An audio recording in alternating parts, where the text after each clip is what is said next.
Jesus falar com você nessa manhã sobre a terceira igreja relatada no livro de Apocalipse. Você pode abrir o Apocalipse capítulo 2. Essa série de 7 mensagens falando das 7 igrejas. Não estamos falando, porém, do contexto da escatologia, das coisas que vão vir, da geografia, da história, de coisas, mas trazendo uma mensagem atual para a igreja, principalmente para nós aqui, no ensino que foi dado por Jesus a João, e Jesus ordenou que João escrevesse o que ele estava dizendo e enviasse cartas para 7 igrejas. Então, o que está contido nessas cartas aqui é a maneira de viver a igreja que Jesus quer. Simplesmente isso. Então, isso aqui se faz importantíssimo. Além de importante, é vital.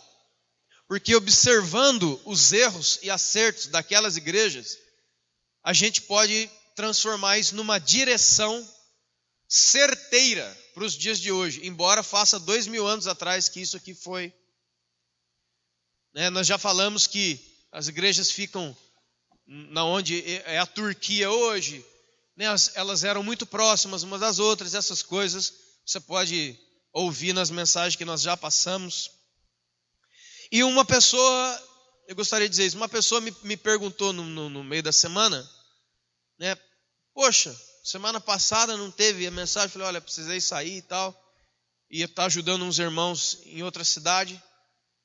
E aí ele fez essa pergunta, mas você realmente acha importante falar sobre as 7 igrejas na igreja? Eu falei, às vezes eu não sei o que eu respondo. É o manual. E se nós temos erros ou falhas, é porque o manual não está sendo seguido, simplesmente assim. Vamos ler então em nome de Jesus, Apocalipse capítulo 2, carta de Jesus Cristo à igreja de Pérgamo, a partir do verso de número 12. Ao anjo da igreja em Pérgamo escreve: estas coisas diz aquele que tem a espada afiada de 2 gumes. Eu conheço o lugar onde você habita, onde está o trono de Satanás, e que você conserva o meu nome e não nega a minha fé. Ainda nos dias de Antipas, minha testemunha, meu fiel, o qual foi morto entre vocês, onde Satanás habita. Tenho, porém, contra ti algumas coisas, porque vocês têm aí no meio os que sustentam a doutrina de Balaão, o qual ensinava a Balaque a armar ciladas diante dos filhos de Israel, para que eles comessem coisas sacrificadas aos ídolos e praticassem a prostituição. Outros sim, também tu tens os que da mesma forma sustentam a doutrina dos nicolaítas. Portanto, arrepende-te, e senão eu virei a ti sem demora, e contra eles pelejarei com a espada da minha boca. Quem tem ouvidos, ouça o que o Espírito diz à igreja. Ao vencedor dar-lhe-ei do maná escondido, bem como lhe darei uma pedrinha branca, e sobre essa pedrinha escrito um nome novo, o qual ninguém conhece, exceto aquele que a recebe. Amém? Nesse nosso estudo, nessa nossa observação, nessa nossa visão sobre as coisas que Jesus viu na igreja naquele tempo, e essa é uma coisa muito importante, irmão. Não foi João segundo o que ele achava, não foi o apóstolo João segundo o que ele pensava, que escreveu deliberadamente 7 cartas para as 7 igrejas. Não. João estava preso, nós já falamos isso. E Jesus aparece para João em visão. Jesus transporta João para o céu e começa a mostrar e começa a falar as coisas para João. E antes que ele revelasse todo o conteúdo do Apocalipse, nós já falamos isso, ele fala: João, antes de eu falar das grandiosas revelações que hão de acontecer, primeiro vamos mandar as cartas para as igrejas, que a situação lá não está boa. Então, o remetente da carta é Jesus. Isso aqui é muito importante. Por quê, irmãos? Que cada um de nós, homens e mulheres, até os apóstolos, até quem quer que seja, podemos ter uma visão da igreja. Quantos estão entendendo isso aí? Uma visão, uma opinião. Né? Vamos, por exemplo,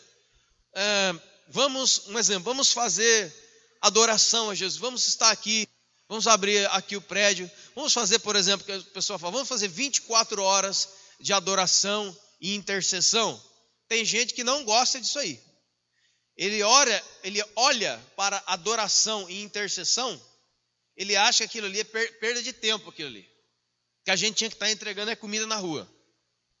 Aí pega outro dia e fala, então hoje é o dia de passar o dia inteiro e entregar comida na rua. Aí tem alguém que fala assim, mas eu acho que a gente tem que orar. Vocês estão entendendo? Na verdade, irmão, uma coisa não exclui a outra. Vamos orar, vamos adorar, vamos cantar, vamos entregar comida na rua, vamos fazer tudo o que tem para fazer, e não algumas coisas. Mas isso é só um tipo de exemplo, dizendo que talvez, se essas cartas tivessem sido produzidas por João, com certeza, elas não teriam total autoridade como tem, e força como tem.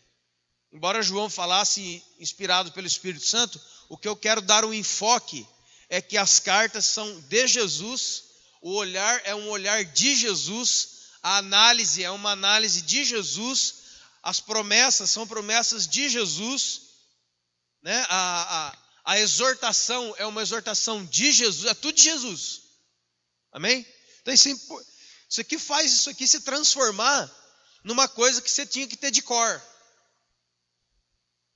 Amém? Nós começamos com os dois primeiros primeiro versículo, versículo 12, né, dando o destinatário e a identificação do remetente. Destinatário é a igreja de Pérgamo. Pérgamos significa torre alta, lugar alto, né, um lugar de destaque, algo assim. E ele fala, essas coisas, não diz João, não diz Paulo, não diz Pedro. Essas coisas diz aquele que tem a espada afiada de 2 gumes. Uma referência direta a Hebreus 4:12, né? A palavra de Deus é viva e eficaz, mais penetrante que qualquer espada afiada de 2 gumes. O que é isso, irmã? Ela corta dos 2 lados. Isso aqui tem uma alusão forte aqui. Cortar dos 2 lados significa o quê? Tanto ela é válida para juízo contra o mundo, como ela é válida para juízo contra a igreja. Tiago, na sua carta, escreve, é chegado o juízo de Deus, começando pela casa de Deus. Então, Jesus já se coloca como aquele que tem a espada de 2 gumes, que é a sua palavra, e vai julgar todas as coisas. Aí no verso 13, começa uma coisa que é muito, muito, muito, muito interessante, e me levou a pesquisar, e as coisas que eu encontrei essa semana eu fiquei, na verdade eu estou flutuando até agora nessa questão. Jesus diz assim, para aquela igreja, veja o que ele diz para aquela igreja. Eu conheço o lugar onde você mora, eu conheço o lugar onde você está instalada, eu conheço o lugar em que você habita. Qual é o lugar que você habita? Onde está o trono do diabo, onde está o trono de Satanás. Olha que coisa interessante. Jesus não volta a dizer isso daqui. Ele vai passando, cada igreja tem a sua particularidade, as suas peculiaridades, os seus pontos de elogio, como nós vimos na semana anterior. Esmirna, uma igreja perseverante, uma igreja forte, uma igreja que não desistia. Jesus não fez nenhuma ressalva para corrigir ela, era só elogio. né? E só palavras de seja fiel, continue, continue, né? Em Éfeso, ele já elogia Éfeso pelo seu trabalho, pelas coisas que fazia, mas Éfeso era uma igreja que estava fria no amor, e nós aprendemos que a gente pode ser um monte de coisa e estar frio no amor. E agora ele chega em Pérgamo, ele fala, né, como ele falou para Éfeso, eu conheço as suas obras. Depois ele falou para Esmirna, eu conheço a sua perseverança. Agora ele fala para Pérgamo, eu conheço o lugar onde você mora. Olha, irmãos, o enfoque aqui teria que ser bem maior, mas para ficar uns 2 domingos, 3 domingos no versículo 13, mas é importante saber que Jesus sabe onde nós estamos. A localização da igreja é algo que Jesus acha importante. Ele não tinha falado isso aqui. Eu sei um lugar onde vocês estão instalados com a igreja, no meio da cidade de Pérgamo. Eu vejo isso é importante. Porque essa cidade aí, ela é diferente das outras cidades. Ela é diferente de Esmirna, ela é diferente de Éfeso, diferente de Sardes, diferente de Tiatira, diferente de Laodiceia, diferente de Filadélfia. É uma cidade diferente. Irmãos, como é importante para nós, que somos igreja hoje, entendermos aonde é que a gente está. Que cidade é essa que a gente está? Ninguém está nem, é Pinda. Pronto.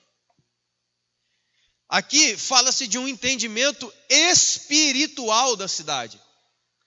Pindamonhangaba, a gente fala, é tantos quilômetros de São Paulo, tantos quilômetros do Rio de Janeiro, tantos quilômetros de Campos do Jordão, tantos quilômetros de Ubatuba, sabe essas coisas? Aqui tem a fábrica A, B, C, é uma cidade assim, o clima é tal, sabe essas informações? Não é isso. Jesus olhou para Pérgamo e falou, essa cidade onde vocês estão é o trono do diabo. Essa palavra trono aqui no original, ela fala de assento de uma casa. Ou seja, é o lugar onde o dono da casa, né, o dono, o pai ali, o líder da casa, era igual aquela que tem hoje, né, aquela poltrona do papai, sabe aquela poltrona gostosa que você dá vontade de dormir nela? Que tem na casa de algumas pessoas. Que assim, ninguém senta aí, porque aí é o lugar do pai. Você vê aqueles negócios? Aí é dele, aí é dele. O significado é exatamente esse. Um trono, uma cadeira de comando dentro da minha casa. Então, esse trono aqui não é um trono colocado sobre a cidade, não. A própria cidade era a casa dele. E ele dominava essa cidade a partir de um trono. Trono também fala do quê? De posição de autoridade e liderança. Trono não é somente uma cadeira. Quando você vê lá em Isaías 14 e Ezequiel 28, né, que o diabo queria tomar o trono de Deus, ele não queria tomar lá, roubar a cadeira de Deus e levar embora. Não, trono significa uma posição de autoridade. Vocês estão entendendo? Para nós, irmãos, é importante nós discernir, perceber que cidade é essa que nós estamos. O que é Pindamonhangaba? Pindamonhangaba eu já sei, não sabe. O que é que está espiritualmente nessa cidade? Você estuda a história da fundação dessa cidade, você vai descobrir coisa tremenda. Você vê o que é que nós estamos perto. O lugar é um vale, é o centro, é o corredor entre os 2 principais centros do Brasil. O centro turístico e o centro comercial. São Paulo e Rio de Janeiro. Pinda está no meio, um vale. Existem dezenas de instalações e templos espirituais dentro desta cidade e ao redor desta cidade. Quantos estão entendendo o que eu estou dizendo? É o caso de Pérgamo. Veja só. Eu conheço o lugar que você habita, onde está o trono de Satanás. Pérgamo era uma cidade cheia de templos de adoração. Foi em Pérgamo que foi construído os 3 primeiros templos de adoração a César. Quem era César? Era o título dado aos imperadores romanos. César não é o nome do homem, César é um título, igual Deus, presidente, coisa assim. foram construídos ali. Ali eles adoravam os imperadores romanos. Também tinha o templo da deusa Diana. Também tinha o templo de Zeus. E tinha o templo / hospital de um deus grego chamado Esculápio. O que era isso? Se você percebe, você vê um jaleco de um médico, você vai ver uma haste e a cobra assim, não vai? Aquilo ali é o símbolo da medicina. Aquilo ali é o símbolo de um deus grego chamado Esculápio, o deus serpente. Então esse lugar, hospital / templo / hospital, era um lugar onde as pessoas iam se tratar de enfermidades. Chegando lá, preste atenção, o que acontecia? Eles chegavam lá, tomavam um tipo de droga, tipo de uma coisa lá alucinógena, tomavam aquilo ali, e aquilo ali fazia que as pessoas caíssem em profundo sono. Então existiam várias camas, vários quartos, onde a pessoa chegava para se tratar, entre aspas, com a sua doença. Ele tomava aquilo ali, começava a ter um sono terrível, ia lá e dormia. Quando a pessoa dormia, os sacerdotes de Esculápio pegavam cestas de cobras e jogavam no quarto daquela pessoa que estava dormindo. Se as cobras começassem a andar por cima daquela pessoa, significa que o deus Esculápio estava falando com ele em sonhos, porque Esculápio também era o deus dos sonhos. Quando aquela pessoa acordava com os seus sonhos, iam falar para os médicos, entre aspas. Aí os médicos começavam a passar a receita do remédio para eles. Como você está entendendo? Esse é o deus Esculápio, o deus serpente, aquele que você vê no jaleco dos médicos. Mas o que tem isso a ver? Segura aí para você ver. Esse era um dos templos. O outro grande templo que existia lá era o templo de Zeus, o senhor do Monte Olimpo, na Grécia. E agora eu quero conhecer, guarda essa informação, segura aqui.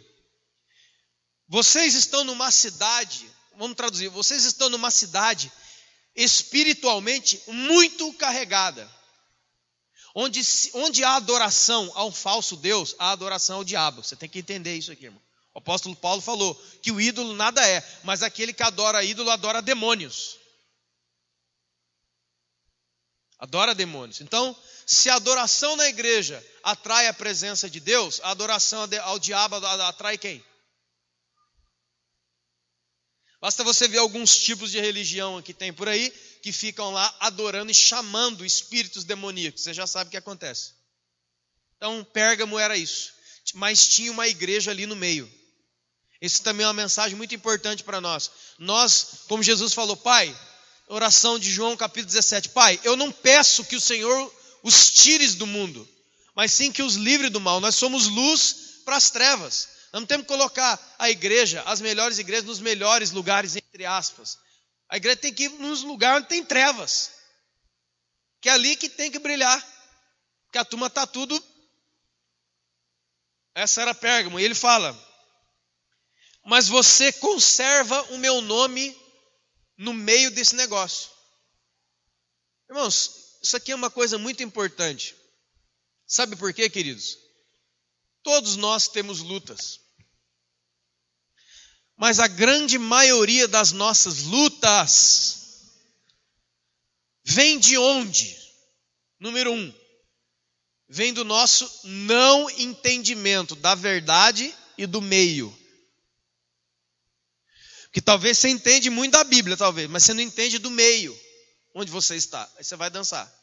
Tem gente que só entende o meio e não entende o espiritual. Tem muitas lutas que nós passamos que não foi o diabo, foi plantio nosso. Gálatas capítulo 6, o que o homem plantar, certamente. Então tem um monte de coisas que nos circundam. E tem terceiro ainda. A vida como ela é, já é uma jornada violenta. Na igreja do dia de hoje, qualquer problema que acontece com os crentes, qual que é a palavra? O diabo se levantou. É o diabo que se levantou. Irmão, se o diabo estivesse levantando, como a turma anda dizendo, tá todo mundo morto. A grande maioria não é o diabo, é a dificuldade da vida, é o mercado de trabalho, é as dificuldades de relacionamento, é a crise no governo, essas coisas. Tudo é o diabo, é o diabo, é o diabo. Então, se é o diabo, expulsa em nome de Jesus. Agora, se não for o diabo, você vai levantar a mão e não vai sair. Por quê? Porque você não sabe viver. Tem gente que não sabe viver, gente. É incrível, mas é verdade. Mas aqui, realmente tinha um entorno. Realmente a igreja está cercada de demônios e diabos de todo tipo. Mas a igreja estava firme lá no meio. Ela não negava o nome de Jesus. Irmão, não importa se a luta que está se levantando ou tem se levantado contra nós, seja produto do meio, seja produto da vida, seja produto das nossas sementes, ou seja, o próprio diabo. Nenhuma delas é motivo para você negar o nome de Jesus. Largar, enfraquecer e coisas assim, amém? É a mensagem. Você não nega a minha fé. Ainda nos dias de Antipas, eu vou falar dele, Antipas é um homem de Deus, minha testemunha, que foi morto, escute bem, Antipas era, possivelmente, segundo os historiadores, era o pastor, era o bispo daquela cidade ali, o presbítero daquela cidade, o líder da igreja daquela cidade, de Pérgamo. Mas ele foi morto, preste atenção, ele foi morto entre vocês, onde?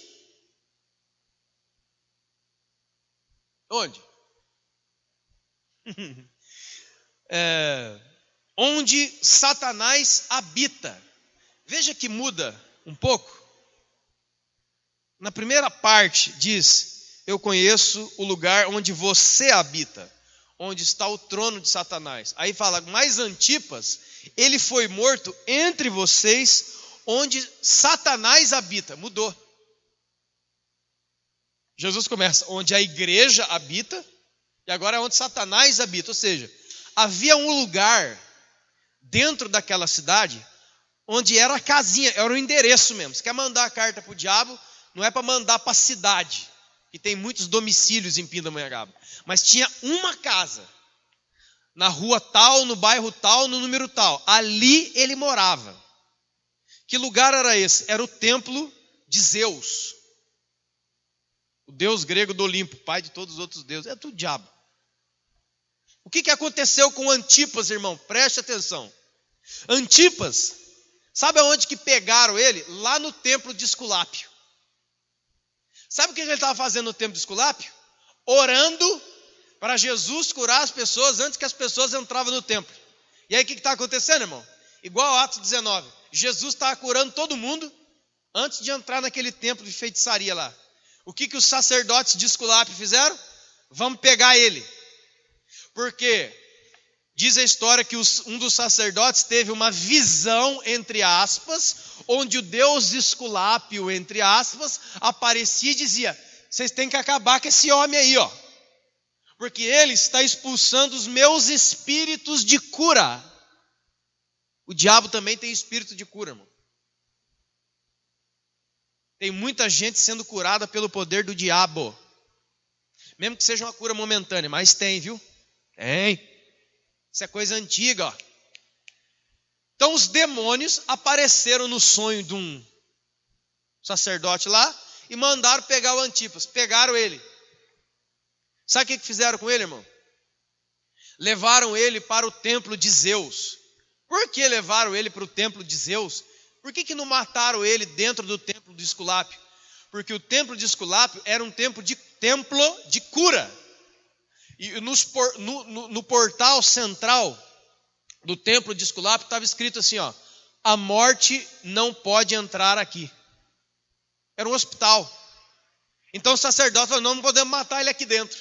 Vai manchar o templo, vamos levar ele lá no templo de Zeus. Porque lá tem um altar de sacrifício. Como é que era o altar de sacrifício lá no templo de Zeus? Era um boi, uma estátua de um boi de bronze. Então pegava a pessoa, enfiava dentro de um boi, de uma estátua de um boi de bronze, e fechava, e acendia fogo embaixo. Antipas morreu cozido. Cozinharam ele dentro de um boi de bronze. Guarde isso. Cozinharam ele, fritaram ele dentro de um boi de ouro. Guarde isso. Estava conversando ali com o irmão Luiz quando eu entrei aqui. Quando eu estava pesquisando isso tudo, irmão, uma coisa me chamou a atenção de uma maneira poderosa. No século XIX, exploradores alemães chegaram a Pérgamo. Foram eles que escavaram as ruínas dos templos. E o templo que eles escavaram as ruínas foi o templo de Zeus. No século XIX, eles receberam o direito de retirar, a título de arqueologia, as ruínas desse templo. Irmão, o templo de Zeus foi transportado inteiro, digo, a parte do pórtico, para Berlim. Depois, eles levaram isso e inauguraram esse museu, chamado Museu de Pérgamo, em Nuremberg, na Alemanha. Eu perguntei para o irmão Luiz: irmão, você já foi lá? Ele falou: já fui e já vi. O templo de Zeus está em Nuremberg, na Alemanha. E aí eu estava estudando sobre isso e descobri que, preste atenção, o lugar onde Satanás habita, o trono de Satanás, fala de um lugar, certo? Os alemães foram lá, pegaram o lugar onde Satanás habita e levaram para a Alemanha. O engenheiro-chefe do partido nazista construiu o pórtico de discursos de Adolf Hitler em cima da engenharia perfeita do pórtico do templo de Zeus. Sabe aquelas imagens que muitas vezes você vê que Hitler está assim, ó, e tem aquele comício, aqueles exércitos passando, aquela coisa tudo passando? Aquele lugar foi construído exatamente segundo as linhas do templo de Zeus, que está lá, até hoje está lá. Aí você pensa, quando você tira a cadeira do diabo de um lugar e transporta para outro lugar, o cara que estava sentado na cadeira vai sentar lá também. Não daria tempo de eu estender tudo isso, mas só para você entender, irmão, que o mundo espiritual é mais real do que o nosso. Veja bem, irmãos, quando eu vi isso eu falei: meu Deus do céu. Nós podemos ter aqui simplesmente uma coisa, que todo aquele terror, aquela desgraceira do holocausto nazista, começou quando transportaram o trono de Satanás de Pérgamo para a Alemanha. Ah, é só uma coincidência. É lógico, né, irmão? É tudo uma coincidência. Foi naquele palanque em Nuremberg, quando as coisas começaram a apertar e o nazismo começou realmente a querer já sair para fora, assim, se expandir, que num daqueles comícios em Nuremberg, Hitler declarou as leis antissemitistas, ou seja, anti-judeus. E a lei do extermínio saiu ali em Nuremberg naquele dia. E sabe como é que, você conhece um pouquinho de história, né? Você sabe como é que os judeus, em grande escala, eram exterminados nos campos de concentração? Você sabe? Era um forno de ferro, mais ou menos desse tamanho, onde enfiava uma pessoa ali dentro, fechava e tocava fogo. Lembra de alguém? Lembra de Antipas? A palavra holocausto é oferta totalmente queimada. Está entendendo? Tudo coincidência, né, irmão? Não tem nada a ver. Esse é o nosso problema. Tudo é coincidência. Tudo não tem nada a ver. O mundo espiritual parece que não existe. O diabo parece que já sumiu. Irmãos, nós estamos no meio de uma cidade chamada Pindamonhangaba, onde tem espiritualmente uma carga tremenda. Ah, turma, não. Por que as igrejas não explodem? Por que as coisas não acontecem? Por que o negócio está sempre amarrado? Por quê? Por quê? Ah, porque aqui ninguém trabalha. Mentira, tem um monte de gente trabalhador aqui. Existem realidades espirituais nas cidades. Agora, a igreja conhece essas realidades? Sim ou não? As pessoas estão orando, as pessoas estão pesquisando, as pessoas estão analisando. Jesus fala, eu conheço o lugar onde você habita. Essa cidade está o trono do diabo aí, ó. Não é fácil ser igreja aí. Não vai ser fácil ser igreja aí no meio. Por isso que ele fala, mas vocês guardam o meu nome, vocês agarraram com o meu nome. Qual é a mensagem? Qual é o contexto? Não vai ser fácil ser cristão aí. Existe uma nuvem densa espiritual das trevas que cobre Pindamonhangaba, que cobre o Vale do Paraíba, que cobre o Brasil. Você vai a algumas cidades, você passeia, irmãos, parece que o ar é puro. Ai, que gostoso essa cidade. Você vai a uma outra cidade, parece que está assim, ó. É horrível. Eu que tive experiência de ir a alguns lugares na África, você sente o peso. Você entra em algumas casas de pessoas para orar. Quando já fizeram isso aí? Você sente que aquela casa ali, a gente fala que essa casa está carregada. Tem diabo aqui. Você entra na casa de alguns irmãos, você é gostoso, irmão. É livre, é solto. Por quê? Porque Deus está ali. Você entra na casa de algumas pessoas para orar, um negócio assim, ó. Você vê que você vai ter que lutar. O que é isso? Territórios espirituais da maldade. Se a gente não entender isso aí, olha o que Jesus está falando aqui, ó. E ele fala a nível de cidade. Eu poderia falar a nível de casa. Poderia falar a nível de pessoa. Tem pessoa que você abraça ele, ô glória. Tem pessoa que você fala, opa, tudo bem. Você cumprimenta, você sente o negócio. Quantos estão entendendo o que eu estou falando? O que é isso? É um nível de discernimento onde Deus está falando, ó. Vai ter que lutar, vai ter que libertar, vai ter que trabalhar aí, ó. Agora, se a gente não entende isso, a gente vai ficar aqui na igreja e o império das trevas que está ao nosso redor nessa cidade, aqui há tantos anos, vai ficar fazendo isso aqui na gente. Ó. Por isso que as igrejas de Pinda fecham, abrem, fecham, é tudo minguado, tem pouca gente, é sempre aquela... A igreja é pesada, tem culto que é pesado. Quando já perceberam? O que é isso? Eu comi muito no almoço. Não é não, irmão. Existem realidades espirituais da maldade que a igreja precisa entender, precisa discernir. Irmãos, eu sei que muitos, por causa de posicionamento teológico é uma coisa, agora a experiência é outra coisa. Eu já fui orar por pessoas. Por que muitas pessoas às vezes pedem assim, ó, ô pastor, vai orar lá na minha casa? Que coisa absurda, é você que tem que ser de Deus. Tá certo, você tem que ser de Deus sempre. Mas às vezes tem crente ou tem pessoa que muda para uma casa onde naquela casa era invocado demônio, era feito trabalho, era feito diabo naquela casa ali. Essa semana eu estava conversando com uma pessoa que estava falando isso para mim.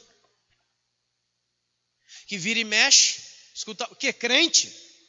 Está ficando perturbado, começa a brigar com o marido, começa a brigar com... Sabe, esses tipos de coisa que não tinha, começa a ter. Isso aí não tem não. Tem sim, irmão, tem sim. Tem sim. Jesus está falando aqui, tem muitas outras passagens na Bíblia que falam isso. Mas o importante para nós entendermos é que não há nada que seja tão coincidência assim. Quando eu estudei esse negócio aqui de perma, eu fiquei... Falei, não acredito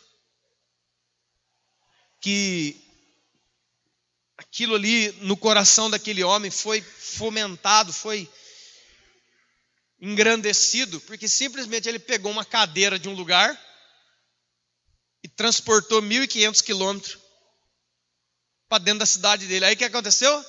Opa! A graneiro trouxe a nossa mudança. Ô glória, vamos ficar aqui. O diabo entrou com os demoniados. Aí o resto você sabe.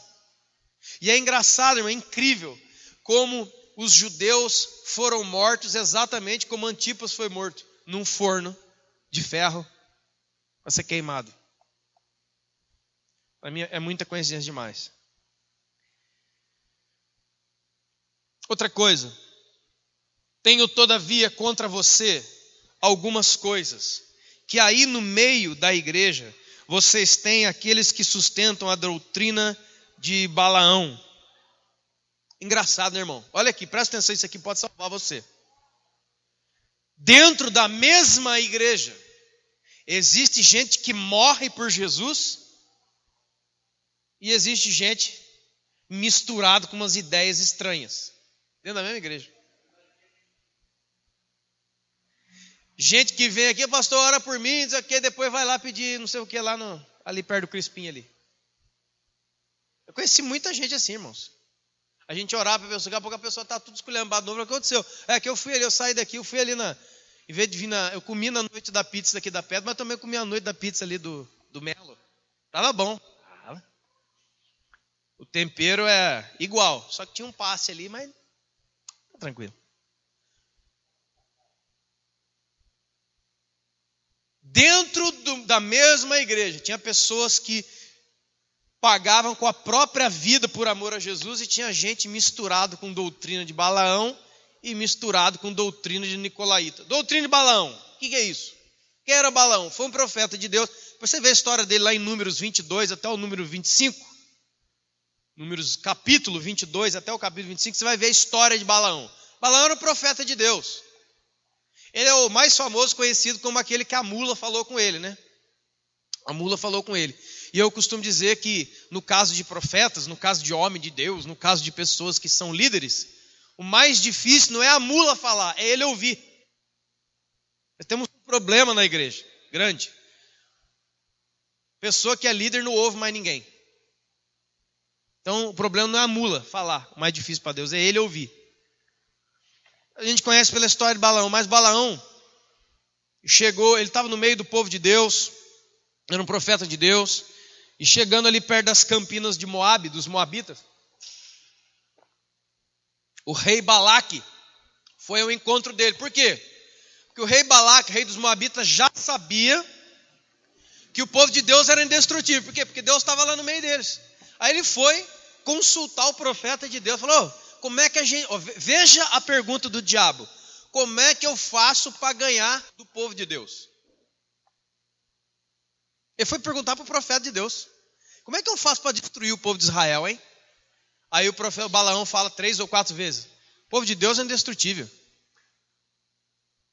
De lá que ele fala em Números 22, se eu muito não me engano, ele fala assim, maldição sem causa não encontra pouso. Não tem como amaldiçoar o povo de Deus. Não tem como amaldiçoar a igreja, irmão. Não tem. Aí eu vou sair daqui amaldiçoando essa igreja. Azar é seu, velho. Mas, sabendo disso, que o povo de Deus não podia ser amaldiçoado, que Balaão não queria amaldiçoar o povo, que se amaldiçoasse também não ia dar certo, o Balaque falou o seguinte, vou dar dinheiro para esse cara. Ei, dinheiro. Aí o Balaão foi indo. Aí, irmãos, a Bíblia diz aqui que ele ensinou o rei Balaque a armar cilada contra o povo de Deus. Veja só, um homem de Deus ensinou um homem do diabo a armar cilada contra o povo de Deus. Veja só, parece que é coisa do passado, né, irmão? Parece. Nós temos que realmente, em nome de Jesus, tirar todo tipo de doutrina de Balaão do nosso coração. O que é isso? Trazendo e expondo as fraquezas do corpo para o inimigo. Como que você pode fazer? Você é um Balaão, cara. Isso é a doutrina de Balaão. O que o Balaão fez? Ele falou assim, ó, o povo de Deus não pode ser destruído. Mas tem uma coisa. Se o povo de Deus se tornar idólatra e se casar ou ter relação sexual com mulheres dos moabitas, mulher do outro povo, aí eles caem em pecado. E aí a maldição que não tinha causa, agora vai ter causa. E ela vai poder chegar. Aí o Balaque, tá. Aí o Balaque deu uma grandiosíssima festa e convidou quem? Os judeus. Vem comer com a gente. Vem adorar o nosso Deus. Aí os judeus foram lá, começaram a adorar, depois de cachaçada a cabeça, começaram a adorar os deuses dos moabitas e começaram a ter relação sexual com as mulheres dos moabitas. Aí o que aconteceu? 2 pecados graves, idolatria e a mistura entre os povos que eram crentes e não crentes. O que aconteceu? Veio o juízo de Deus sobre o povo e os moabitas puderam atacar o povo de Deus. Esse é o Balaão. Isso é que Jesus falou, no meio da igreja tem a doutrina de Balaão. O que é a doutrina de Balaão, então, irmãos? Para nós entendermos. É uma doutrina que levava à imoralidade, ou seja, imoralidade, toda a área que compreende a sexualidade humana, e idolatria. Como é que era operado isso aí? Através da exposição do irmão, do grupo ou da igreja, o maligno. Sabe uma pessoa que tem mais levado a igreja diante do diabo? São os crentes. Você quer uma pessoa que fala mais mal da igreja? Não são os ímpios, são os crentes. Os crentes falam mais mal da igreja que os ímpios. O ímpio reclama de que, você colocou o carro na minha garagem, esse som está muito alto, algumas coisas assim. Agora o crente não. O crente ele dá detalhe, né, irmão? Ele pega aquele irmão, ele arranca a roupa do irmão, arranca a roupa da irmã, arranca a roupa do pastor, arranca a roupa da igreja. Ele faz o balão. Dizendo as fraquezas do povo perante o diabo. Quantos estão entendendo? Ele vai seguir. Você também tem aí no meio o que sustenta a doutrina dos nicolaítas. Lá em Éfeso foi elogiada por Jesus porque eles expulsaram os nicolaítas. Aqui em Pérgamo não, eles já abraçaram os nicolaítas. Então nós vemos aqui o que, irmão? Uma igreja misturada. No meio dessa igreja tinha gente fiel a Deus, gente que estava aí, e tinha gente balaônico, nicolaítico. E o que era a doutrina dos nicolaítas, irmão? Sabe o que significa nicolaíta? Mestre ou senhor do povo, líder do povo. É isso que significa nicolaíta.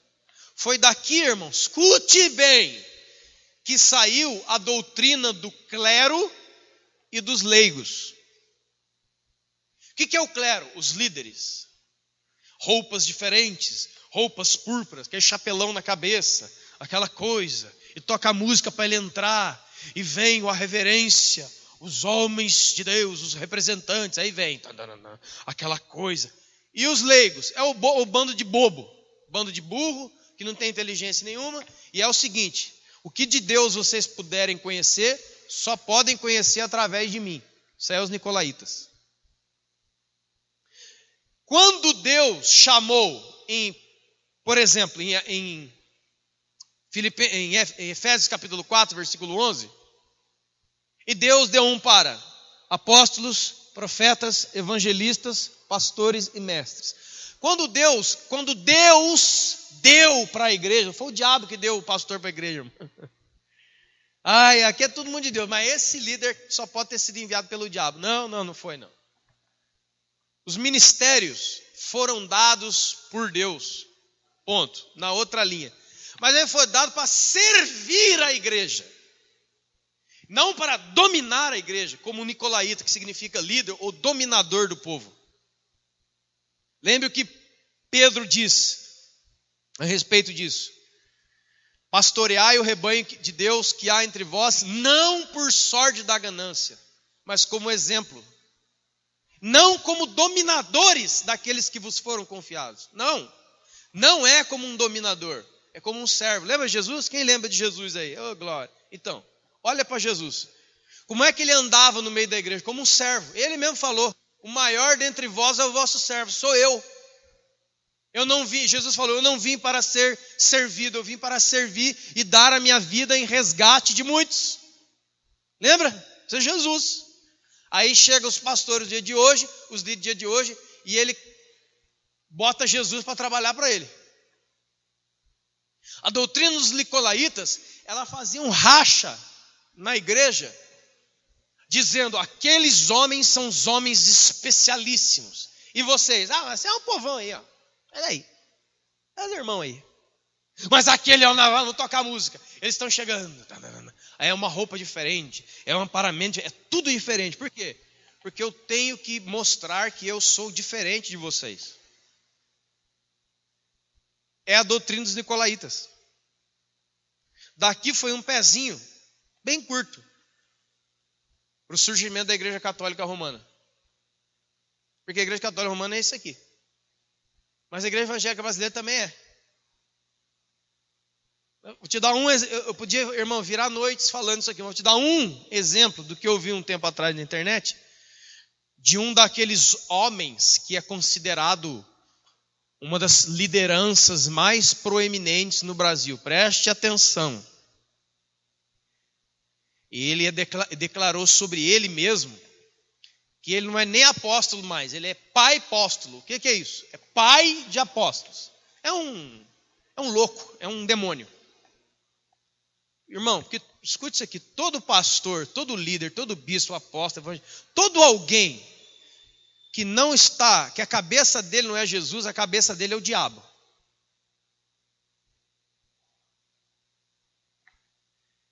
Ele também declarou que a mãe dele é o útero de Deus, porque gerou ele.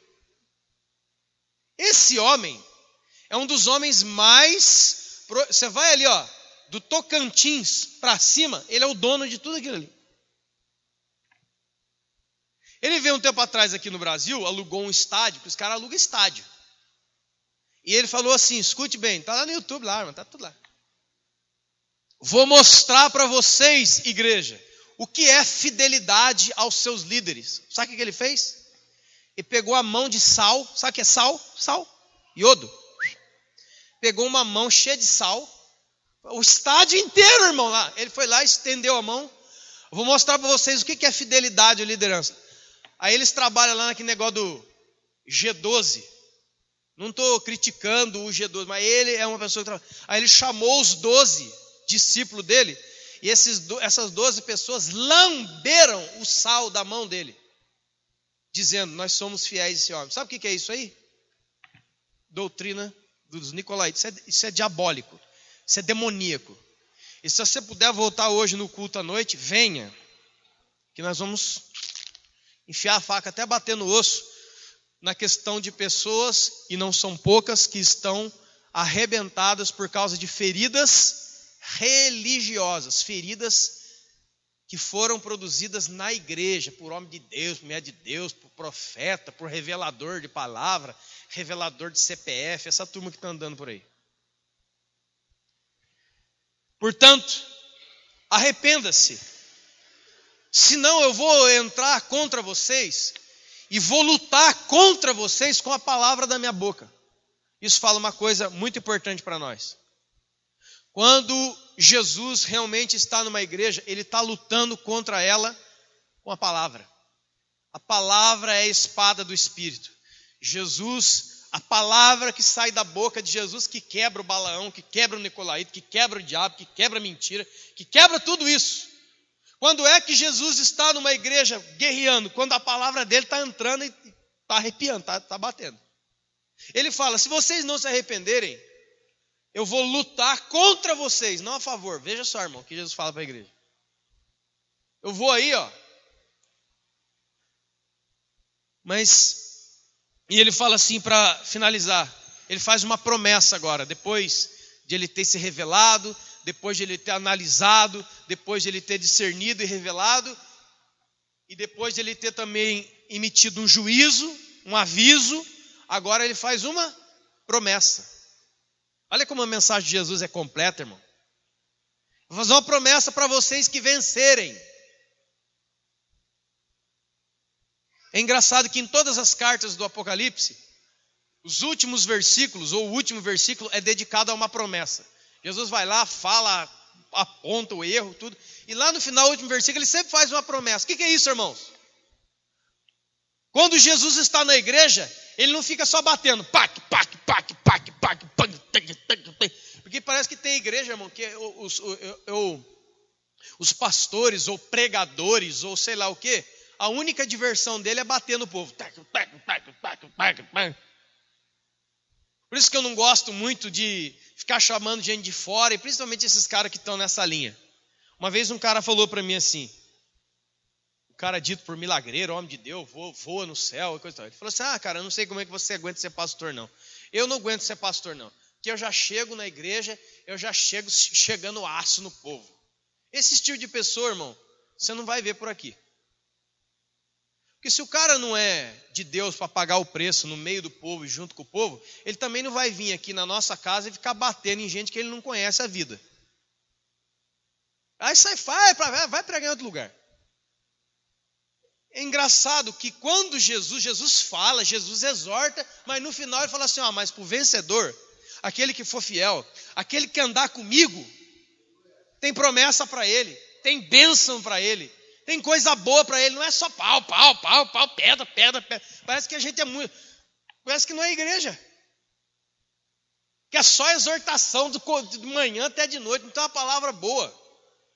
Não tem não, irmão, vamos lá, você vai conseguir, não, vai dar certo. Não, Jesus é a sua vida. Não, Jesus vai te abençoar. Não tem, é só... Mata a pessoa, mata isso, mata. Jesus sabia disso. Jesus fez duras críticas. Mas ele falou, mas aquele que vencer, eu vou te dar do maná escondido. Sabe o que é isso? Caiu o maná no deserto. Deus fez chover pão do céu para alimentar o povo. Sabe o que é o maná escondido? Sabe o que fala para nós? Aqueles que tiverem perseverança com Jesus, aquele que vencer e for até o fim com Jesus, o próprio Jesus o sustenta. O próprio Jesus o nutre. O próprio Jesus está com ele. O maná escondido é aquele maná que eu não despejei no deserto. Eu guardei para você. Irmão, se isso aqui não faz você levantar, velho, tchau, já morreu. Não é uma promessa. É aqui que é interessante, irmão. Lembra o que eu falei no início? Não é carta de João para a igreja. É carta de Jesus para a igreja. E Jesus falando, eu estou prometendo. Sou eu que vou dar, não é o Cris, não é o pastor fulano, não é o Brizola, não é não sei quem vai pregar aqui, não. Sou eu que estou dizendo, meu filho. Sou eu que estou dizendo, minha filha. Eu tenho maná escondido. Diz o Senhor. Não é promessa de pastor, não. Promessa de Deus. Talvez você não confie em nenhuma das minhas palavras, mas se você confiar na de Deus também, eu estou mais alegre ainda. Porque ele falou, eu vou dar, eu escondi, é especial, não dei para Moisés, não dei no deserto, porque eu guardei para você. Irmão, isso aqui é a maior demonstração de preocupação, carinho e suporte e sustento. Depois ele fala, e bem como darei uma pedrinha branca, e sobre essa pedrinha é escrito um novo nome, o qual ninguém conhece, exceto aquele que recebe. Lá em Pérgamo, tinha o tribunal do júri, era um tribunal muito grande, onde as pessoas eram condenadas, ou como um tribunal normal. Quando alguém era condenado, era jogado nele uma pedrinha preta, com o nome dele, e a condenação dele. A pessoa ia para a cadeia, enforcada, morta. Quando a pessoa era inocentada, eles lançavam sobre ele uma pedrinha branca, com o nome dele. Você está inocente. Jesus, dentro do contexto da cidade, conhecendo a cidade, ele fala assim, eu vou jogar em cima de... eu vou dar uma pedrinha branca para você. Sabe qual que é? A branca. A pedrinha do salvo. A pedrinha do inocentado. Eu vou dar ela para você. Você não vai receber a pedrinha preta daqueles que foram condenados. Você vai receber a pedrinha branca daqueles que foram salvos. Eu vou dar isso para você e vou te dar um novo nome. Sabe o que significa isso, irmão? Uma nova história. Um novo tudo. Como diz lá em Apocalipse, ó, as coisas velhas já passaram. Eis que tudo se fez novo. Eis que faço nova todas as coisas. Enxugarei dos vossos olhos toda lágrima, já não haverá pranto, nem dor, nem morte, porque todas essas coisas terão passado. E eu habitarei no meio de vocês, e vocês serão para mim povo, e eu serei para vocês Deus. É isso daí. Coloca de pé em nome de Jesus.